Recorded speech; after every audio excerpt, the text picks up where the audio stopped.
Are you someone who's facing difficulty in preparing for the logical reasoning section of the IP MAT exam?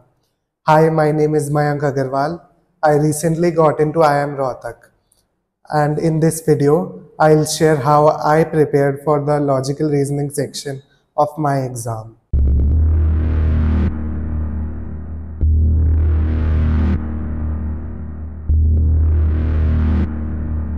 So logical reasoning दो types की होती है. First is the analytical reasoning and second is the critical reasoning. Analytical reasoning में mostly mathematics part होता है, like solving puzzles, figuring out directions, seating arrangements and all the other stuff which has simple straight answers अगर आप वो puzzle solve कर ले. लेकिन critical reasoning ऐसी नहीं होती. It is very different from analytical reasoning. Critical reasoning में आपकी जजमेंट, आर्ग्यूमेंट्स एंड आपकी रीडिंग स्किल्स चेक होती हैं. आपकी reasoning, are you able to figure out if the passage makes sense और not. That is more of critical reasoning. बच्चों को mainly critical reasoning में दिक्कत आती है, सो उसके लिए वेरियस सोर्सेज हैं. If you want to know them, scan the QR code here. और इसी QR कोड में आपको एनालिटिकल और क्रिटिकल दोनों के इंपॉर्टेंट टॉपिक्स भी मिल जाएंगे. सो एनालिटिकल रीजनिंग की प्रिपरेशन के लिए मेरे मेंटर ने मुझे बहुत सारे शॉर्टकट्स बताए थे, लाइक सिलॉजिज्म्स में उनका खुद का तरीका, एंड उन्होंने बताया था कि कैसे मॉक में पहले अरेंजमेंट वाले क्वेश्चंस नहीं करने क्योंकि वो बहुत टाइम खाते हैं. उसके अलावा मैं एनालिटिकल में अपने क्लास के साथ साथ प्रैक्टिस कर लेता था ताकि शॉर्टकट्स भूलूँ ना. तो जैसे इसमें दो और टॉपिक्स थे, क्लॉक्स एंड कैलेंडर्स. कैलेंडर्स बहुत ही कॉम्प्लिकेटेड टॉपिक है. उसमें डे निकालना होता है किसी भी डेट का, कौन सी डेट को कौन सा डे पड़ेगा. तो दिस इज़ वेरी कॉम्प्लिकेटेड, लेकिन हमें शॉर्टकट के थ्रू सिखाया गया था कैसे ये 15 सेकेंड्स के अंदर अंदर हम निकाल सकते हैं.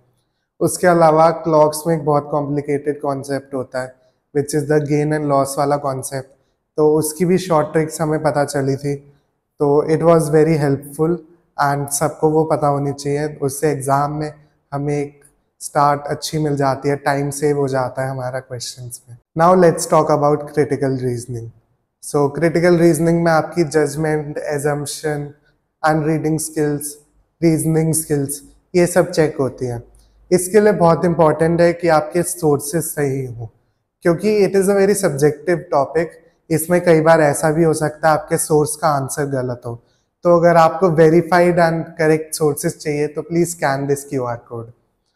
And now I will talk about logical reasoning as an important section, क्योंकि अगर हम लॉजिकल रीजनिंग में टाइम सेव कर लें एंड ट्रिक्स पता हो हमें जिससे टाइम सेव हो जाए हमारा, वही टाइम क्वांट्स में दे सकते हैं जिससे हमारा पेपर टाइम पे खत्म हो जाएगा. So now I will talk about how to approach logical reasoning section in the मॉक्स.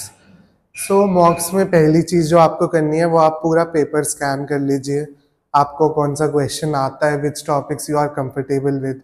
And जैसे मैं तो पर्सनली क्लॉक्स एंड कैलेंडर्स पहले उठाता था and coding, decoding and number system छोड़ देता था, क्योंकि क्लॉक्स एंड कैलेंडर्स में एक बार शॉर्टकट्स पता हो तो 100% आपका आंसर आएगा एंड बहुत जल्दी आंसर आएगा आपका.